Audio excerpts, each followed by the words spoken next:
بسم اللہ الرحمن الرحیم۔ اسلامک انفارمیشن چینل کے سب بہن بھائیوں کو السلام علیکم ورحمۃ اللہ وبرکاتہ۔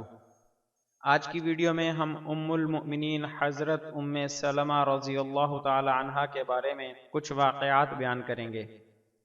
ویڈیو میں آگے بڑھنے سے پہلے آپ دوستوں سے گزارش ہے کہ اگر آپ نے اب تک ہمارا چینل سبسکرائب نہیں کیا تو ہمارے چینل کو ضرور سبسکرائب کریں اور آنے والی ویڈیو سے باخبر رہنے کے لیے بیل آئیکن پریس کریں۔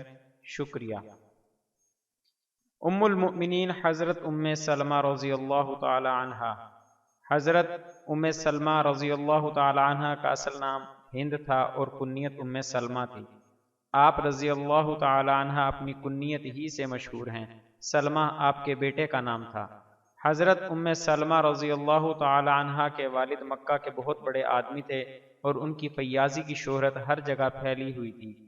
آپ جب کبھی کسی قافلے کے ساتھ سفر کرتے تو قافلے کے تمام اخراجات خود پورا کیا کرتے تھے۔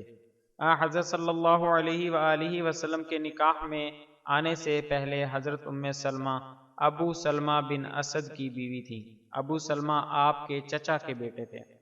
آپ اور آپ کے شوہر نے اس وقت اسلام قبول کر لیا تھا جب حضور نبی اکرم صلی اللہ علیہ وآلہ وسلم کو نبوت کا دعویٰ کیے بہت کم مدت گزری تھی۔ یہ فخر بہت کم لوگوں کو حاصل ہوا تھا۔ جس طرح آپ اور آپ کے شوہر نے ایک ساتھ اسلام قبول کیا تھا، اسی طرح دونوں نے ایک ساتھ ہجرت بھی کی تھی۔ مکہ میں اسلام کے دشمنوں نے مسلمانوں پر عرصہ حیات ہر طرح سے تنگ کر دیا تھا، اس لیے مسلمانوں کی ایک خاص تعداد حبش روانہ ہو گئی۔ وہاں حضرت ام سلمہ اور ان کے شوہر کچھ مدت رہے۔ اس کے بعد دونوں مکہ تشریف لے آئے۔ مکہ سے انہیں مدینہ کی طرف روانہ ہونا تھا، چنانچہ حضرت ام سلمہ کے شوہر نے سفر کی تیاری شروع کر دی۔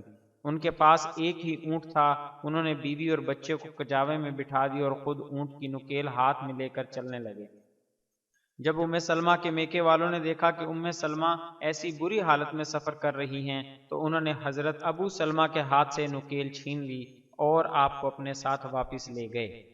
اب کجاوے میں ام سلمہ کے بیٹے رہ گئے۔ حضرت ام سلمہ کے میکے والوں نے تو یہ حرکت کی، اب ابو سلمہ کے قبیلے والوں کی سنیے، وہ بھلا کیوں پیچھے رہتے۔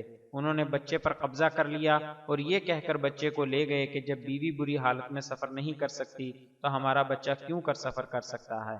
مجبور ہو کر ابو سلمہ کو تنہا سفر کرنا پڑا۔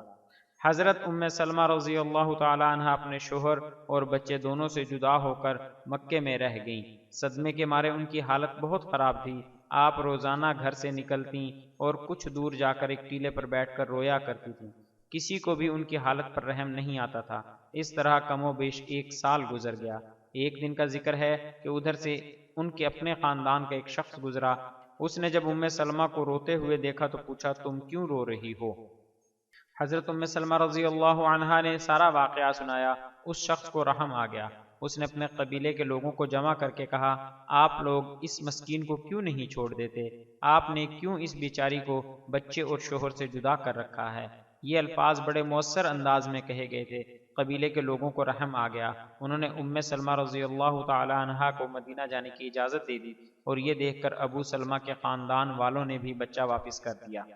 جب سفر کی اجازت مل گئی اور بچہ بھی مل گیا تو ام سلمہ نے اونٹ پر کجاوا کسا اور اپنے بچے کو گود میں لے کر بیٹھ گئیں۔ اونٹ روانہ ہو گیا۔ اسی حالت میں کچھ دور پہنچ گئیں۔ اتنے میں وہاں عثمان بن طلحہ رضی اللہ عنہ آ پہنچے۔ انہوں نے پوچھا، تمہارے ساتھ کون ہے؟ ام سلمہ نے جواب دیا، کوئی نہیں، صرف میں ہوں اور میرا بچہ ہے۔ یہ سن کر انہوں نے اونٹ کی نکیل اپنے ہاتھ میں لے لی اور چلنے لگے۔ حضرت ام سلمہ فرماتی ہیں، خدا جانتا ہے مجھے عثمان بن طلحہ سے زیادہ شریف پورے عرب میں کوئی نہیں ملا۔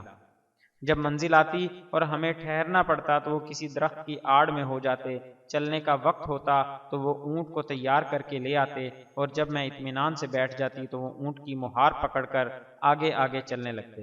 سارے سفر کے دوران یہی ہوتا رہا۔ آخر کار ہم اپنی منزل مقصود پر پہنچ گئے۔ حضرت ام سلمہ نے جتنی تکلیفیں ہجرت میں اٹھائیں شاید ہی کسی نے اٹھائی ہوں گی۔ ابھی ام سلمہ رضی اللہ تعالی عنہا کو شوہر کے ساتھ رہتے ہوئے تھوڑی سی مدت ہی گزری تھی کہ غزوہ احد پیش آ گیا۔ ابو سلمہ نے اس میں شرکت کی۔ میدان جنگ میں انہیں بڑے کاری زخم آئے جس کی وجہ سے آپ جانبر نہ ہو سکے۔ ام المؤمنین سیدہ ام سلمہ رضی اللہ تعالی عنہ فرماتی ہیں کہ میں نے اپنے شوہر کے وصال کے بعد اس دعا کو اپنا ورد بنا لیا جسے حضور تاجدار مدینہ صلی اللہ علیہ وآلہ وسلم نے مسلمان کو مصیبت کے وقت پڑھنے کی تعلیم فرمائی تھی۔ اس دعا کا ترجمہ یہ ہے: اے اللہ عز و جل مجھے اجر دے میری مصیبت میں اور میرے لیے اس سے بہتر قائم مقام بنا۔ سیدہ ام سلمہ رضی اللہ تعالیٰ عنہ فرماتی ہیں کہ میں اپنے شوہر کے وصال کے بعد اس دعا کو پڑھتی تھی اور اپنے دل میں کہتی تھی کہ ابو سلمہ رضی اللہ تعالیٰ عنہ سے بہتر مسلمانوں میں کون ہوگا، لیکن چونکہ یہ ارشاد رسول اکرم صلی اللہ علیہ وآلہ وسلم تھا اس لیے اسے پڑھتی رہی۔ ایک روایت میں ہے کہ حضرت ابو بکر صدیق اور حضرت عمر فاروق رضی اللہ تعالی عنہما نے اپنا پیغام بھی حضرت ام سلمہ رضی اللہ تعالی عنہ کے پاس بھیجا۔ ان کے پیغام کو منظور نہ فرمایا گیا۔ حضرت ام سلمہ نے راہ حق میں جو مصیبتیں اٹھائی تھیں، حضور صلی اللہ علیہ وآلہ وسلم کو اس کا بے حد احساس تھا۔ چنانچہ عدت گزارنے کے بعد حضور اکرم صلی اللہ علیہ وآلہ وسلم نے حضرت عمر رضی اللہ تعالیٰ عنہ کی معرفت آپ کو نکاح کا پیغام بھیجا، جس کو آپ نے قبول فرما لیا۔ نکاح کے وقت آپ کی عمر 26 سال تھی۔ نکاح کے بعد آپ حضرت زینب بنت خزیمہ کے گھر لائی گئیں۔ حضرت عائشہ کے بعد ازواج مطہرات میں حسن و جمال کے ساتھ ساتھ عقل و فہم کے کمال کا بھی آپ ایک بے مثال نمونہ تھیں۔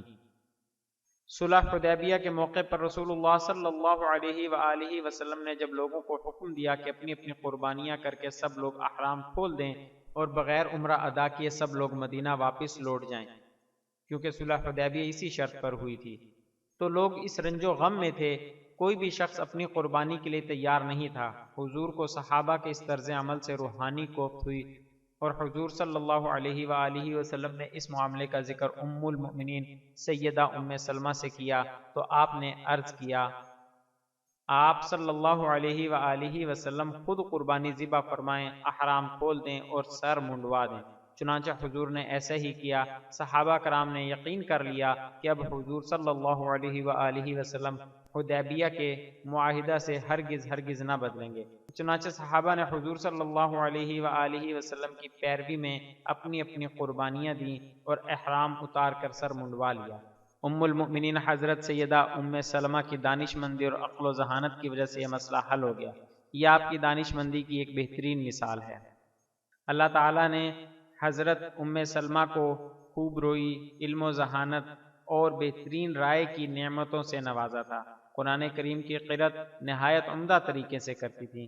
آپ کی قرأت حضور اکرم صلی اللہ علیہ وآلہ وسلم کی قرأت سے مشابہت رکھتی تھی۔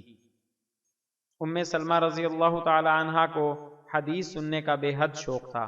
ایک دن بال گندھوا رہی تھی کہ نبی پاک صلی اللہ علیہ وآلہ وسلم نے حدیث سنانے کے لیے لوگوں کو اکٹھا ہونے کا حکم دیا۔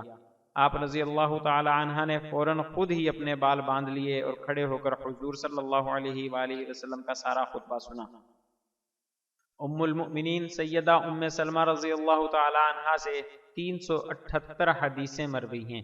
ان میں 13 حدیثیں بخاری و مسلم میں ہیں۔ آپ رضی اللہ تعالی عنہ ہر ماہ 3 دن روزہ رکھتی اور اولاد کی نہایت محبت سے پرورش کرتی تھیں۔ ایک دن آپ نے نبی کریم صلی اللہ علیہ وآلہ وسلم سے پوچھا، میں بڑی محبت سے اولاد کی پرورش کرتی ہوں، اس کا مجھے ثواب بھی ملے گا؟ حضور نے ارشاد فرمایا، ہاں۔ نبی اکرم صلی اللہ علیہ وآلہ وسلم سے آپ کی کوئی اولاد نہیں ہوئی۔ روایات کے مطابق ام المؤمنین حضرت ام سلمہ رضی اللہ تعالی عنہ کا وصال امہات المؤمنین میں سے سب سے آخر میں ہوا۔ آپ کی نماز جنازہ حضرت ابو ہریرہ رضی اللہ تعالی عنہ نے پڑھائی۔ مزید اسلامی معلومات حاصل کرنے کے لیے ہمارے چینل کو سبسکرائب کریں اور آنے والی ویڈیو سے باخبر رہنے کے لیے بیل آئیکن پریس کریں۔ دوستوں سے گزارش ہے کہ ہماری حوصلہ افزائی کے لیے ہماری ویڈیوز کو لائک اور شیئر ضرور کریں اور اپنی قیمتی رائے کومنٹس میں ضرور ظاہر کریں۔ شکریہ، جزاک اللہ خیرہ۔